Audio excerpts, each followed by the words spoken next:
क्या कहना चाहते हैं मुख्यमंत्री? क्या है तो प्रदेश के मुखिया तो भगवान थोड़ी हो गए, प्रदेश के मुखिया है। लॉ एंड ऑर्डर जो होगा वो संविधान से चलेगा, नियम कानून से चलेगा। चीफ मिनिस्टर न भगवान हो गया, न प्रधानमंत्री कोई भगवान हो गया। सिर्फ और सिर्फ बात यह है कि संवैधानिक नियमों को आपने पालन किया है या नहीं पालन किया है। एक शब्द में बताइए, एसआईटी आपने जो बनाई है उसमें आपके लोग थे, इसमें तय है, इसमें कहीं कोई और जितने यूपी के लोग जाएंगे इस समय पर स्टेट चीफ मिनिस्टर के खिलाफ में किसी की बोलने की हिम्मत है?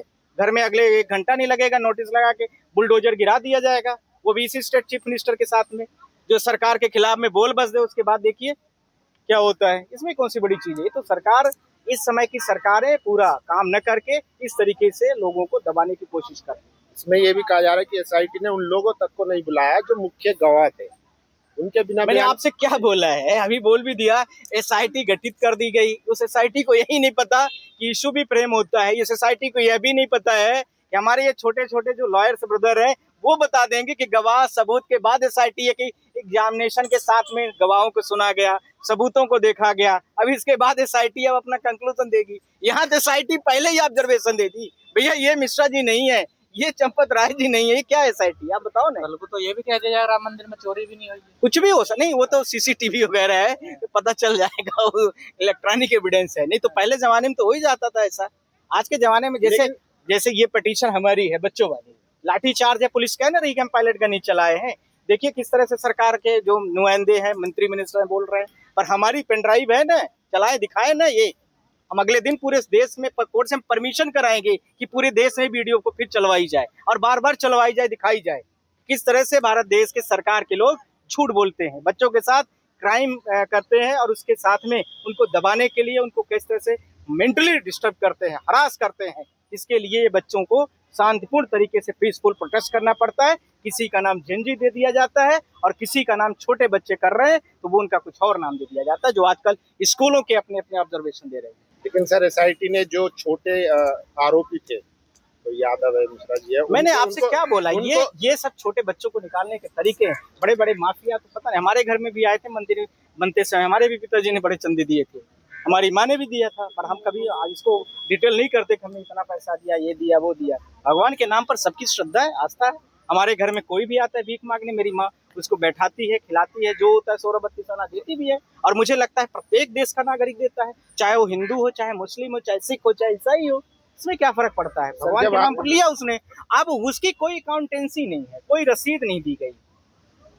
किसने? इतने सारे लोग उसमें पर गांव में घूम रहे थे कि मैं क्या बता दूं, मंदिर के पैसे के लिए सब लोग कर रहे हैं। सर जब आपने चंदे की बात करी दी है तो क्या आप इसको अब चैलेंज करेंगे? चैलेंज तो खुद ही है कोर्ट में, कोर्ट तो खुद ही देख ही रहा है, इस मैटर को ऑब्जर्वेशन कर रहा है। पर यह है कि जो एसआईटी बनाई थी, नाम मात्र की एसआईटी थी, अभी भी बोल रहा हूँ, 50 बार बोल दूंगा, इसमें कहीं कोई दिक्कत नहीं है।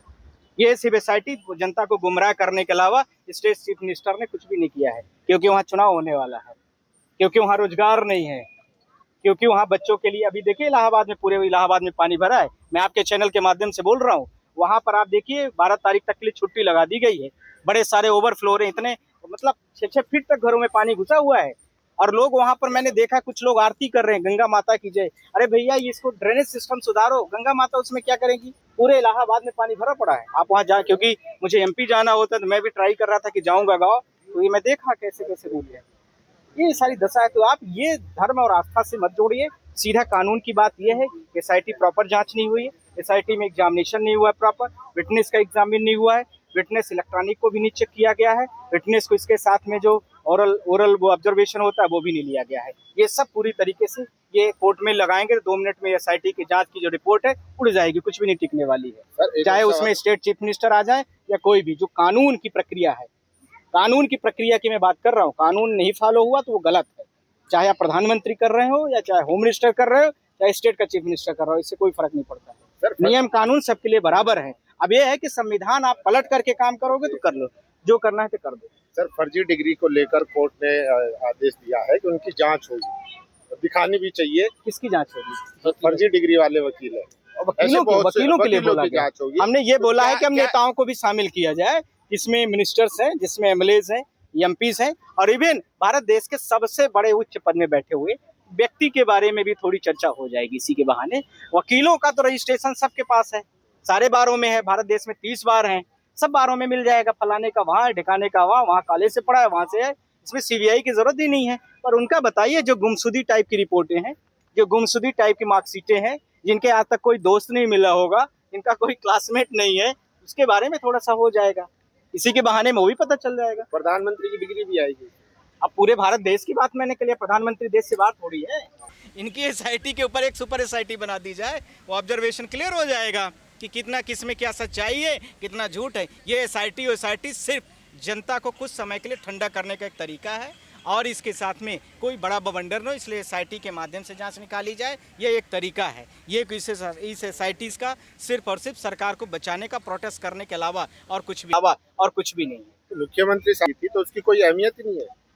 मुख्यमंत्री क्या होते हैं? मुख्यमंत्री ये क्या आप मतलब, देखिए, जो 2011 की लड़ाई 2026 तक थी, उसको माननीय कोर्ट ने 9 कैटेगरी में कर दिया है, और 9 कैटेगरी में उसे हजारों वकील हैं, लेकिन कहा कि हम 9 वरिष्ठ अधिवक्ताओं को सुनेंगे, और 23 सितंबर की डेट लगाई है। आपके माध्यम से, चूंकि ये चैनल आपका लोकहित का है, लोकवाणी का है, और जनता की आवाज को उठाता है, इसी चैनल पे और इसी फैसले को हमने आप लोगों को आवाज दिया था कि 72,825 में जो लोग एप्लीकेशन दिए हैं वे लोग भी आ सकते हैं, मेरिटोरियस हैं तो, और वे लोग आए और उनकी एक कैटेगरी बनी है। ये माननीय सर्वोच्च न्यायालय की प्रोसीडिंग का आज भाग है, ये सत्य बातें मैं आपको बता रहा हूँ। तो अब आगे क्या होगा? आगे सुनवाई होगी केस की, और केस की सुनवाई में आप समझ लीजिए कि अब सुनवाई जो है आगे नहीं टलेगी। उस दिन सुनवाई होगी और रिजर्व जजमेंट होकर वो अगले हफ्ते या 10 दिन में प्रोनाउंस हो जाएगा।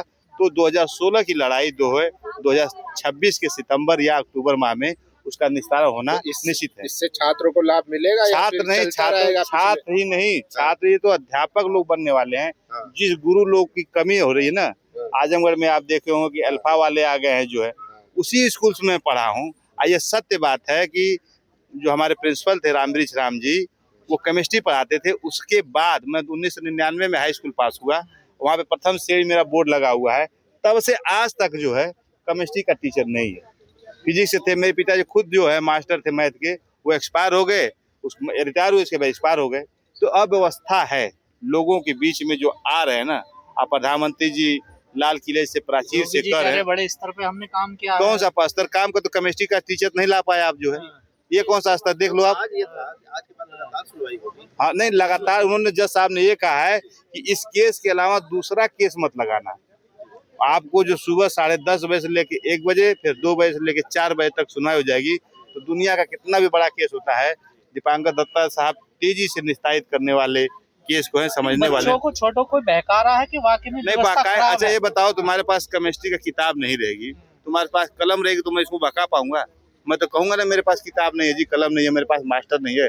उनको को बनाना, वो तो बाल गोपाल होते हैं, बहुत ही पवित्र हृदय के लोग होते हैं, अपने माँ बाप से भी नहीं झगड़ा करते हैं, गुरु को अपने माँ बाप से ज्यादा मानते हैं, बहुत स्नेह प्यार होता है। हम लोग भी पढ़ लिख के आए हैं, तो गुरुओं होने चाहिए। जिस विषय का गुरु ही नहीं, तो कैसे आप विश्व गुरु बना दोगे? अचानक से पूरे देश में बच्चे सड़कों पे आना, ये बच्चों का देखो ऐसे नहीं होता। लोग पहले लोगों को भय था, जिसको ये लोग यहीं से जो है काकरोचों ने वो भय को खत्म कर दिया है कि अब कोई डर नहीं है। भाई साहब, अखिलेश यादव जी ने कहा कि अगर रास्ता जाने होते तो ये काकरोच से पार्लियामेंट में घुस गए होते, लेकिन वो दूर दूर से आए थे, उन लोगों को रास्ता नहीं पता था। अब उनको रास्ता भी पता है, गूगल मैप भी लगा लेंगे, केमिस्ट्री और हर चीज का मास्टर बन जाएंगे। जो मौलिक चीजें होती हैं, लॉर्ड मैकाले से देखो, डाउन टू अर्थ जो होता है, डाउन वर्ल्ड फिल्ट्रेशन थियरी थी कि आप ऊपर से कीजिए, ये ऊपर लोग करें, नीचे एकदम खोखला सा है। जैसी तस्वीर आ रही है यादव जी, लग रहा है शिक्षा की स्थिति तो बहुत गंभीर है। नहीं, आज से नहीं है, आप लॉर्ड मैकाले के समय से देखेंगे, आप हंटर कमीशन के देखेंगे, राधाकृष्णन कमीशन के देखेंगे, तो स्थिति यह थी भाई साहब कि उनके लिए कलम कापी दीवार और पाठ्यक्रम निश्चित नहीं था। हम लोग जो पढ़े हैं प्राइमरी विद्यालय में, कक्षा 5 तक तो सिर्फ पहाड़ा और आलेख सुलेख लिखे और उसके बाद गुड़ा भाग कर लिए, ये था। अब तो आपको अल्फाबेट बनाना, वो करना, वो सब बातें हैं। अब मुझे ये कहना है कि आपको ये सीखना पड़ेगा और जानना पड़ेगा। क्योंकि मैं बीएड हूँ, तो बेसिक आवश्यकता क्या है, वो जॉन डीवी अमेरिका का जो है बहुत बड़ा शिक्षा शास्त्री था, वो का ट्राइएंगुलर होना चाहिए, टीचर, स्टूडेंट और इन्वायरमेंट। और इस समय पूरे दुनिया में भारत ही ऐसा देश है जो ट्रायंगुलर फार्मूला देते, त्रिकोणीय फार्मूला देते, उसमें फेल है। अगर जाओगे स्कूल है तो मास्टर नहीं, मास्टर है तो क्लास नहीं, क्लास है तो टीचर नहीं। तो तीनों भाग पे आज से नहीं, बहुत ही पुराने समय से उत्तर प्रदेश में स्थिति बहुत खराब है। मोदी जी को शिक्षा की कहाँ चिंता हो रही है? वो तो कह रहे हैं कि दिमागी नक्सल है देश में, इनका इलाज करना पड़ेगा, इनसे भुगतना पड़ेगा पहले। वही लोग तो बच्चों को भड़का रहे हैं। अच्छा, मुझे क्यों नहीं भड़काया आपने? आप कोई बच्चे थोड़ा ही हैं सर। अब बच्चों का बाप हूँ तो मैं हूँ ना। हो सकता है आप भी दिमागी नक्सल। नक्सल कैसे हो सकते हैं हम? मोदी जी ने बताया। गए विचारधारा अगर नक्सल है, उनकी भी कोई विचार है तो उनको नक्सल कर दीजिए। हम किसी विचारों को सोचते हैं, लोगों को उत्थान के लिए सोचते हैं, तो हमको नक्सली कर दीजिए। कह रहे हथियार बंदों का तो हमने इलाज कर दिया, ये जो दिमागी नक्सल है इनके बारे में नहीं तो उससे पहले दिमागी नक्सल लोग इनका इलाज करने से पहले इलाज कर देंगे। आप लोग आए, बहुत बहुत धन्यवाद और आभार।